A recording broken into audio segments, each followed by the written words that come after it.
Muy buenas a todos, el Rapsoda Blaugrana al habla. En el día de ayer, en clave Barça, me imagino que habéis sido muchos los que visteis las noticias y cómo Joan Laporta, acompañado de Hansi Flick, Deco, Gavi, Pedri y Lamine Yamal, visitaban las obras del nuevo Camp Nou en una imagen que quiere evidenciar pues el futuro del Fútbol Club Barcelona, tanto en el banquillo como en el terreno de juego, y también el estadio que cuando esté construido salvará la economía del club y mantendrá al Fútbol Club Barcelona con su estructura de club de socios.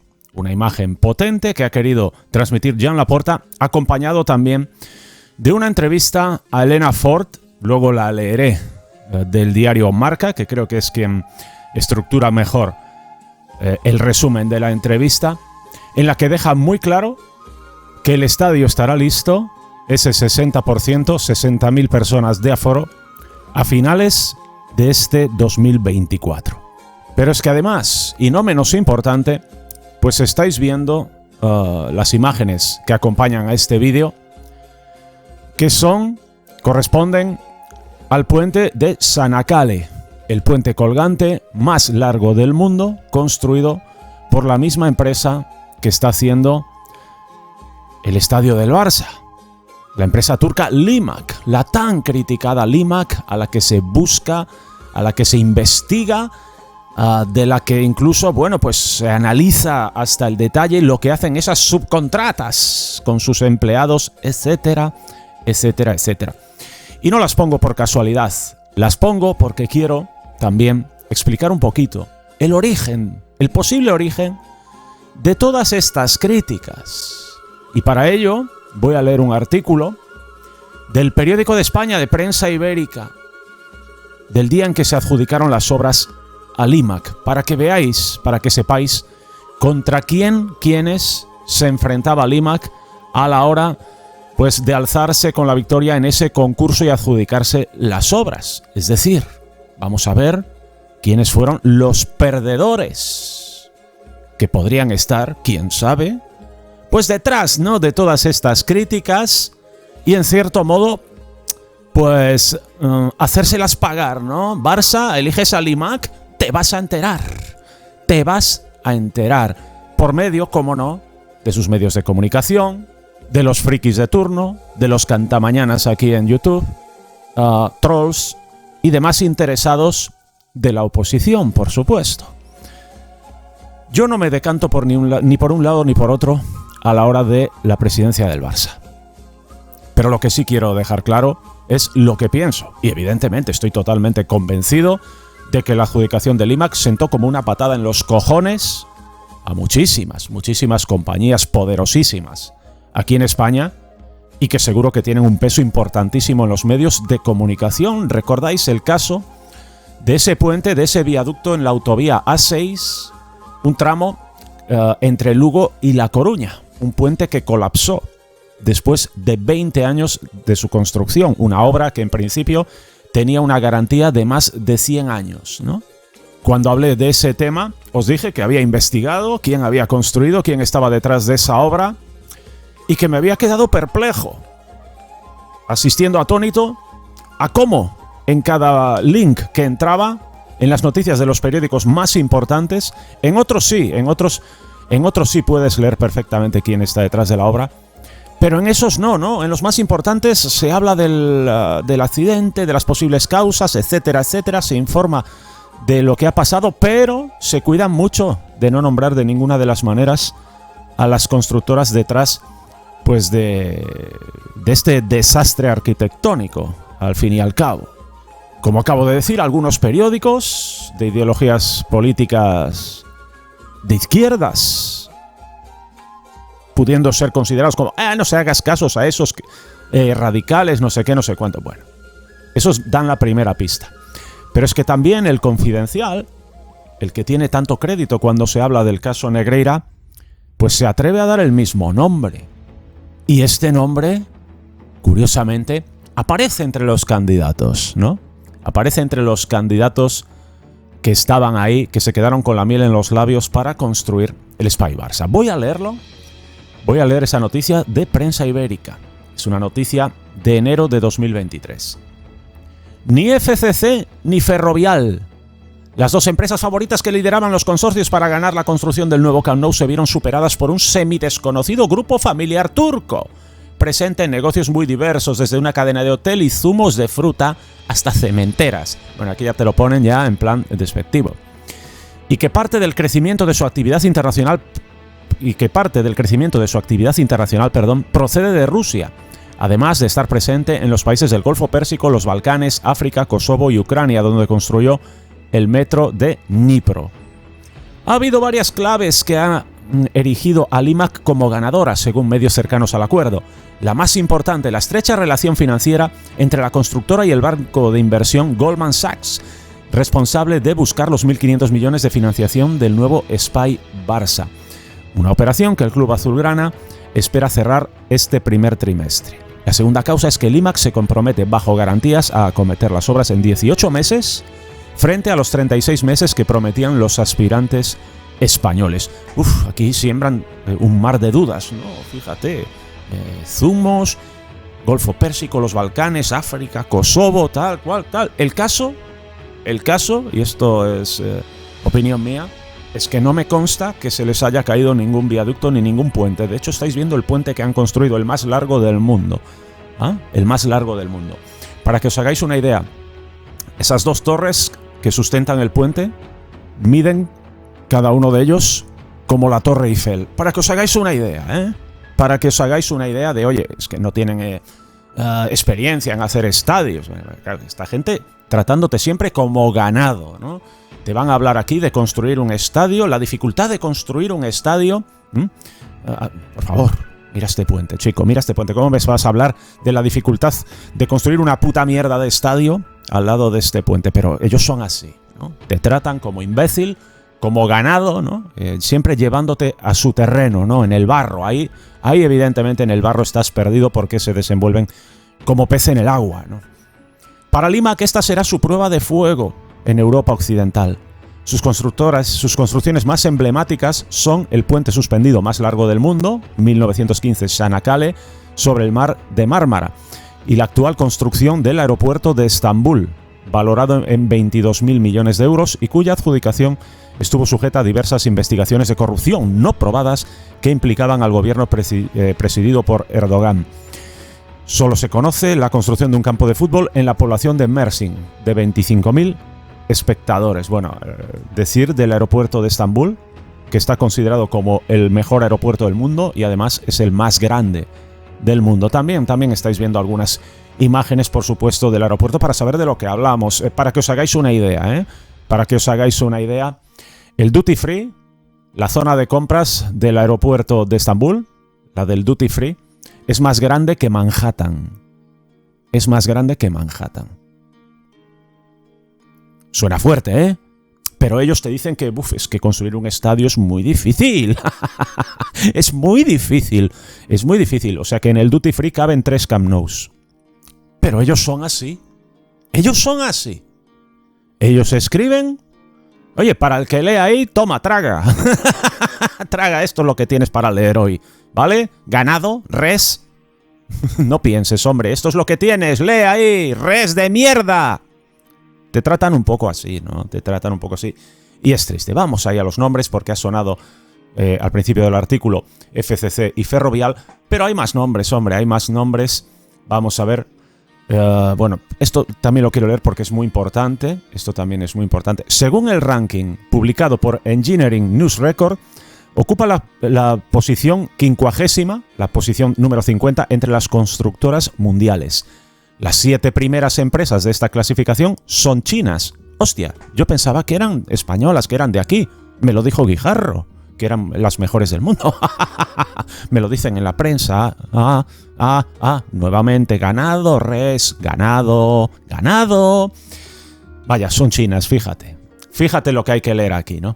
En 8ª posición se encuentra la francesa Vinci, que retiró su interés por presentarse a la reconstrucción del Camp Nou. Y en 10ª aparece la española ACS, controlada por el presidente del Real Madrid, Florentino Pérez. ACS no se presentó a la renovación del Santiago Bernabéu por razones éticas, aunque tampoco quiso presentarse. Fue invitada a hacerlo a realizar la reconstrucción del Camp Nou. Bien. El presidente del Real Madrid exigió que la renovación del Bernabéu la realizara una empresa con sede en España. La elegida fue FCC. Vaya, según el Confidencial, estaba en lo del viaducto este. Según el Confidencial, ¿eh?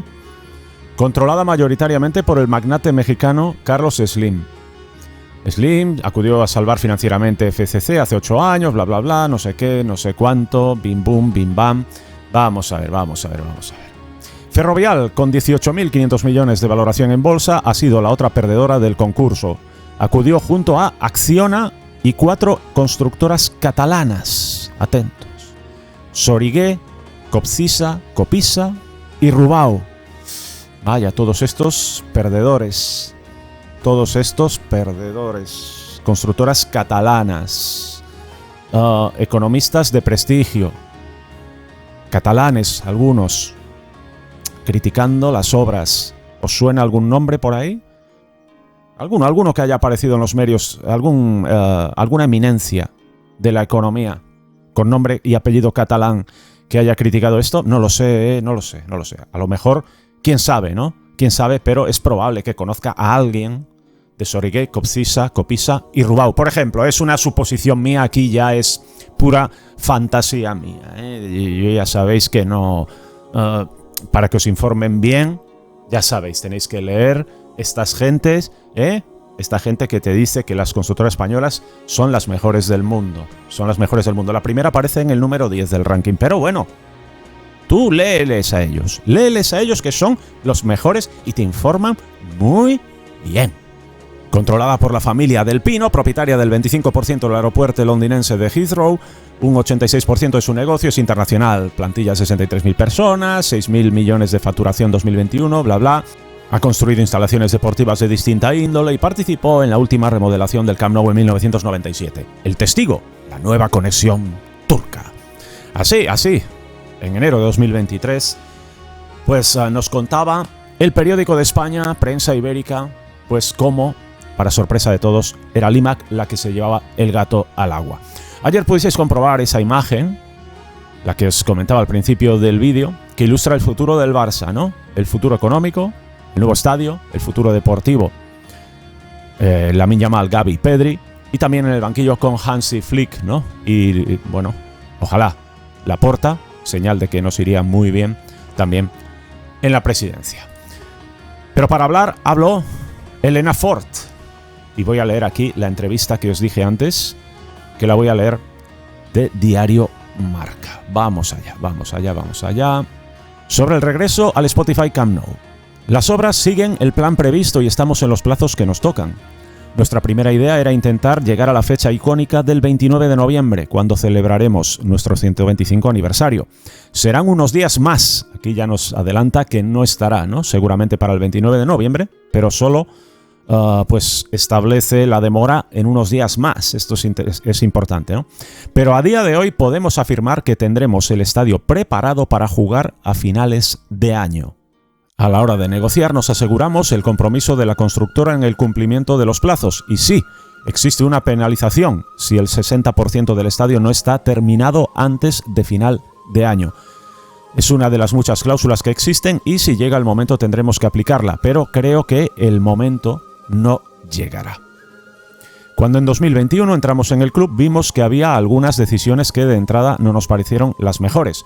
Tuvimos que parar y reflexionar por dos cuestiones. La primera es que, tal y como estaba previsto el estadio, toda la zona VIP iba en la primera gradería. Esto significaba un movimiento de 13 o 14.000 socios de la primera a la tercera gradería del que no teníamos conocimiento oficial, y eso se nos juntó con una situación precaria de la tercera gradería. A partir de ahí, decidimos ubicar esta zona VIP entre la segunda y la tercera gradería y construir de nuevo la tercera, porque empezar con una tercera gradería a la que le quedaba una vida útil bastante justa realmente significa tener que hacer una obra de 50 años o más a pedazos, así que elegimos ser valientes y tirar esa tercera gradería.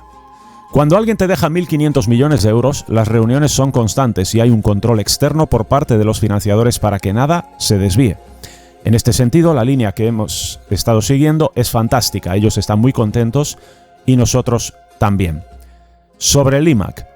Tiene un gran prestigio, trabaja en todo el mundo. Nuestros inversores también han hablado con ella en Estados Unidos. Y no es cierto que fuese la más barata, sino que era la que mejor garantizaba la ejecución de la obra. Además, tiene una solvencia absolutamente contrastada. Tenemos un informe de seguridad y salubridad de expertos externos que dicen que las obras son absolutamente ejemplares. En una obra de tanta envergadura siempre puede pasar alguna cosa. Desde el Barça velamos cada día porque no pase nada, y eso es lo que se exige diariamente. En el momento en el que entramos nos encontramos un club que estaba técnicamente para disolverse, que estaba muerto, y tomamos una decisión muy valiente que no era fácil. Asumir la responsabilidad de implementar la inversión más grande que hará el club en su historia, pero con la perspectiva de que era la decisión necesaria para ponerlo en el siglo XXI. El Espai Barça es la joya de la corona que tiene que garantizar, durante muchísimos años, el futuro del club y que éste siga siendo propiedad de los socios. Vamos a pasar de 1.000 y pico espacios VIP a 7.000 o 9.000 en función de los partidos porque serán reversibles. Pero no es solo el estadio, sino ese campus de 20 hectáreas que generamos y en el que también tendrá un palau, un pequeño palau y una pista de hielo. Hay un plan económico de comercialización del Espai Barça desde el momento cero. Meses de trabajo para elaborar ese plan de viabilidad que se estima en 120 millones de ingresos anuales la explotación del proyecto y que se está cumpliendo y se cumplirá. En algunos puntos podemos incluso pensar que es un plan hasta muy prudente en su estimación de beneficios. En el planteamiento anterior había un error. Un palau para 10.000 espectadores, una capacidad pequeña para lo que necesitábamos, tanto para el plan de explotación como para albergar, por ejemplo, la Final Four. En el palau tuvimos que trabajar desde cero, pero dentro de poco tendremos el proyecto básico. La idea de empezar a construirlo en 2025 y acabarlo en 2027, pero es cierto que necesitamos priorizar el Spotify Camp Nou. Cuando acaben las grandes obras del estadio será cuando empiecen las del palau. Y hemos de ir ajustando tanto la capacidad como el coste final, con una estimación inicial de 420 millones. El Espai Barça incluye el palau, pero si esta junta por cualquier cosa entiende que al final no cupiese, no tendría ningún problema en pedir otra autorización o en buscar otro tipo de fórmula para llevarlo a cabo. Así concluye y desde luego, bueno, pues esa confianza total en que el estadio estará antes de final de año me parece un notición para el Barça, notición para todos vosotros también, porque os leo en la caja de comentarios y muchos de vosotros sois los que os vanagloriáis también de que el Barça haya decidido apostar por Limac, por la constructora turca Limac, alejándose de las constructoras clásicas de aquí de España, ¿no? FCC, Ferrovial, ACS, etcétera. Vosotros exponíais, con vuestro criterio, que Laporta hace bien, ¿no?, en no haberles concedido la obra a estos, porque, bueno, muchos incluso con temor de que los tentáculos de Florentino estén detrás de alguna de ellas. Y esto, bueno, pues podríamos entrar en el carrusel de siempre por el que es conocido, por desgracia, España, ¿no?, a la hora sobre todo de la construcción de edificios, ¿no? Esos presupuestos que inicialmente son unos y que luego se duplican, que empiezan a pedir dinero, que empiezan los retrasos, etcétera, etcétera, etcétera, con lo cual el Barça estaría en manos de las constructoras. Limac ha sido la única que ha tenido a bien, que ha tenido los huevos, el valor, de firmar unas cláusulas de penalización desorbitadas en caso de que los plazos no se cumplan. Y eso ha sido clave y eso para mí ha sido el gran acierto del Barça, porque ya sabéis que cuanto antes esté construido el nuevo Camp Nou, de manera completa, funcionando al 100%, antes comenzará la máquina del Barça a facturar, ¿ah?, y evidentemente el estadio nos quitará de esta situación económica sí o sí.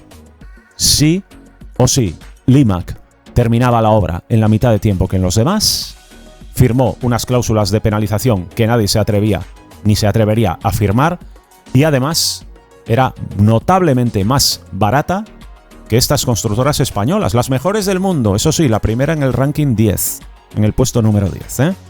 No lo olviden. Un fuerte abrazo del Rapsoda Blaugrana. Nos vemos en el próximo vídeo. ¡Vamos!